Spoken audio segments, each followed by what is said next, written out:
Si quelqu'un dit Allahumma innaka afoun karimun, il n'y a pas de problème aussi. Tuhibbul afwa fa'fu anni. Aïcha radiyallahu anha avait demandé au prophète sallam, si c'est la nuit du destin, qu'est-ce que je dois dire? Le prophète sallam l'a enseigné, ce doigt. Donc on essaie de lire, le mot 100 c'est moi qui le dis, mais si vous faites 50, c'est comme vous voulez. C'est-à-dire, c'est ça, on ne doit pas fixer de chiffres pour pas qu'on pense que voilà, c'est ça qui est masnoun. C'est pas masnoun. On essaie de faire autant qu'on peut, au mieux. Quand on voit qu'on est fatigué, on s'arrête.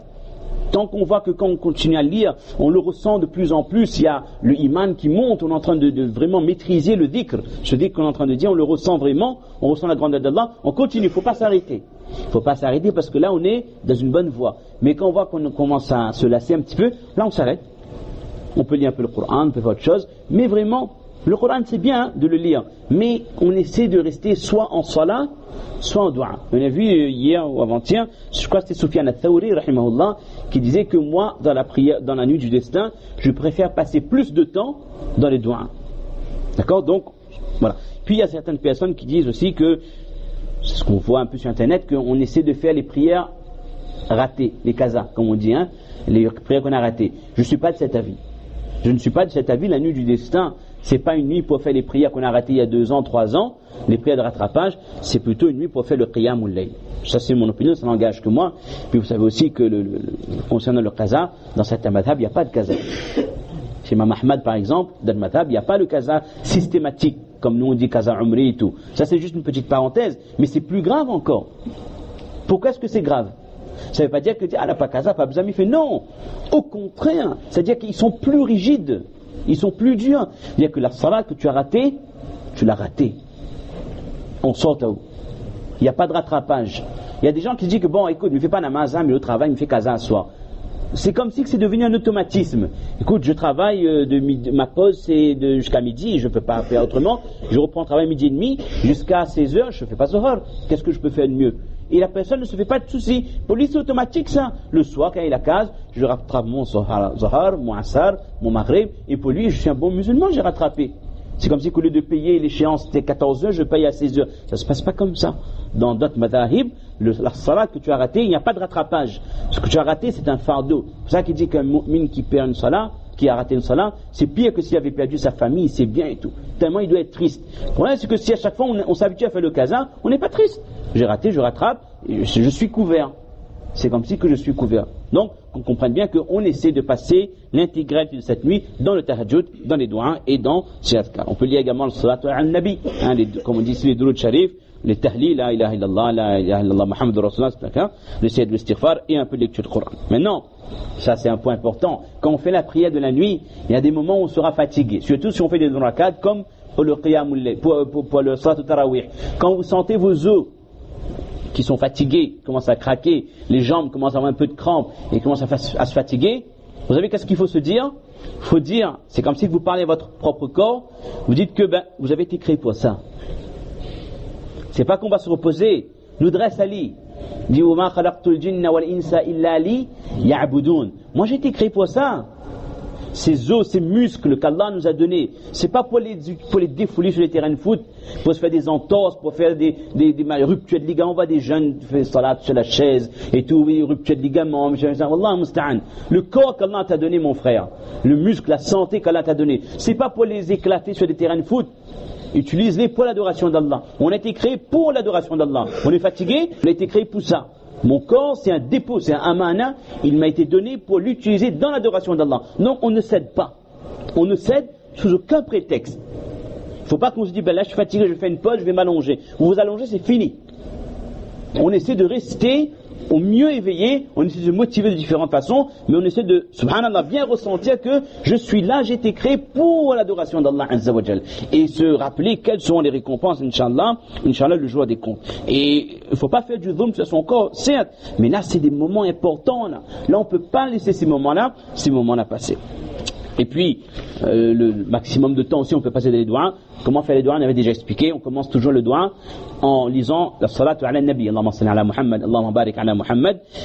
Idéalement, ça c'est la meilleure solution pour qu'un doigt est accepté c'est de commencer les doigts en invoquant Allah, penser Asma'ul Husna wa Sifatul Ula, ses noms et ses attributs. Un musulman doit connaître les noms d'Allah. Un musulman doit connaître les attributs d'Allah. On doit demander Ya Allah, Ya Rahman, Ya Rahim, Ya Karim, Ya Rabb al-Alamin, Ya Hadan, Samadan lam yalid wa lam yulad wa lam yakul lahu kufuwan ahad, etc.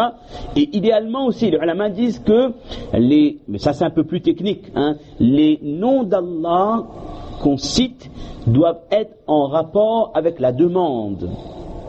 Si on a un problème avec quelqu'un vous fait du mal, on dit oh Allah protège-moi cette personne, fais en sorte qu'il ne peut plus me faire du mal, on va demander Ya Rabb, Ya Azim, Ya Qahhar, Ya Jabbar. On demande les noms sublimes d'Allah en rapport avec la force, la puissance, que c'est Allah qui est fort, c'est pas lui. Que la personne veut vous écraser, on demande à Allah de l'aide. Si on a besoin de la clémence d'Allah, on va dire Ya Rahim, Ya Wadoud, Ya Karim. Des noms en rapport avec la gentillesse, la bonté, l'amour qu'Allah donne à ses créatures. D'accord? Bon, ça c'est un niveau un petit peu plus avancé, mais on essaie de citer les noms d'Allah au début, avant de commencer les invocations. Et puis il y a des invocations jami'a. Nas'aluka bi asma'ika al-husna wa sifatika al-ula. Ça on connaît un petit peu. Bi kulli ismin huwa lak sammayta bihi nafsak aw anzaltahu fi kitabik aw أحد من خلقك أو استأثرت به في علم الغيب عندك. Ou alors plus facile, nas'aluka bismikal a'zam. Oh Allah, nous t'invoquons par le plus grand nom. Alladhi idha su'ilta bihi ajab, celui par lequel lorsqu'on t'invoque, tu acceptes l'invocation. Et puis là on démarre. Et puis là on demande les doigts, en priorité les doigts en rapport avec notre iman, le delà, et ensuite on va vers les doigts de dunya. Et il était d'Abdul Prophète lorsqu'il demandait un doigt de le répéter 3 fois.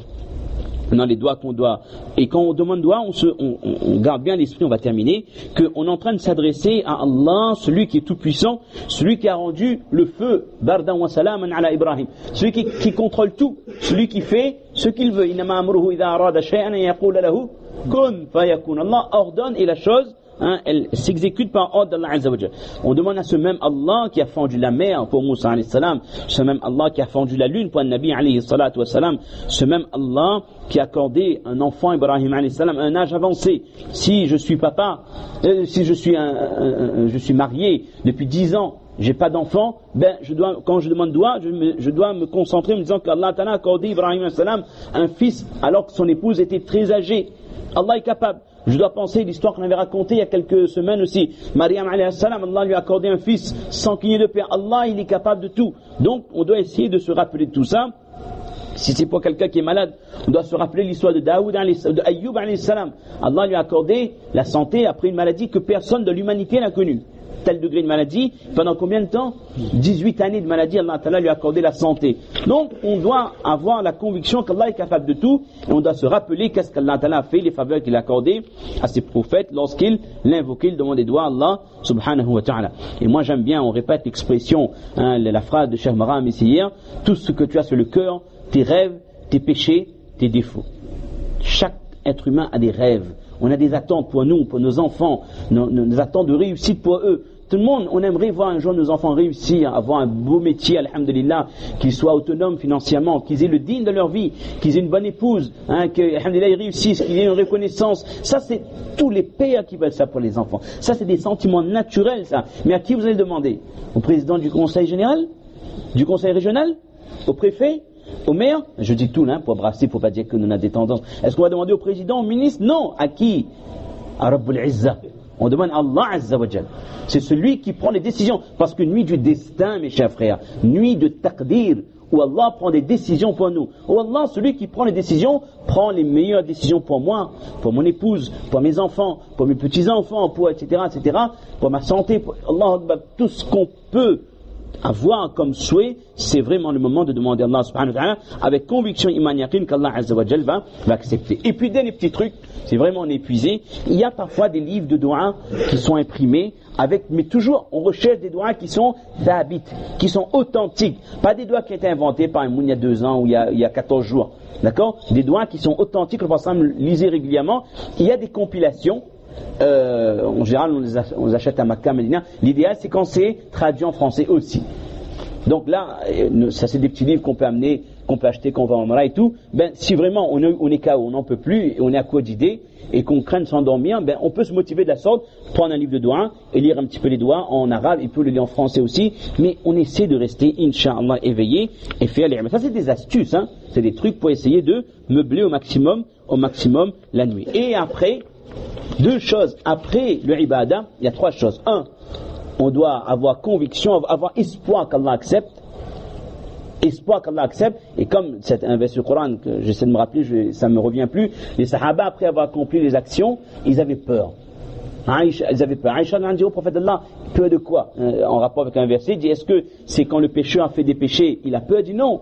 C'est quand le mu'min accomplit de bonnes actions, il a peur, est-ce qu'Allah a accepté, oui ou non? Est-ce que je l'ai bien fait? Est-ce que j'étais assez concentré? Est-ce que j'étais assez sincère? D'accord? En même temps, on aimerait, on a cette petite crainte, mais en même temps, on se dit que non, Allah, il est généreux, il est clément, Inch'Allah, il va accepter mon istighfar, il va accepter mes doigts. Et l'étape cruciale, après qu'on a vu qu'on a passé une nuit à ibadah, qu'est-ce qu'il faut faire? Il faut protéger ses amal. Tous ces hasanats qu'on a accumulés, est-ce qu'on est prêt le lendemain à lui donner aux gens? Jamais. Et comment est-ce qu'un mu'min donne ses hasanats aux gens? En faisant le riba, en faisant le buhtan, la calomnie, la médisance, en insultant les gens. On a vu le hadith al-namima, le prophète dit le jour des comptes. Les gens, ils viennent devant Allah avec des montagnes de hasanats, de bonnes actions. Pour eux, ils sont jannati direct. Mais ils ont fait du mal aux gens.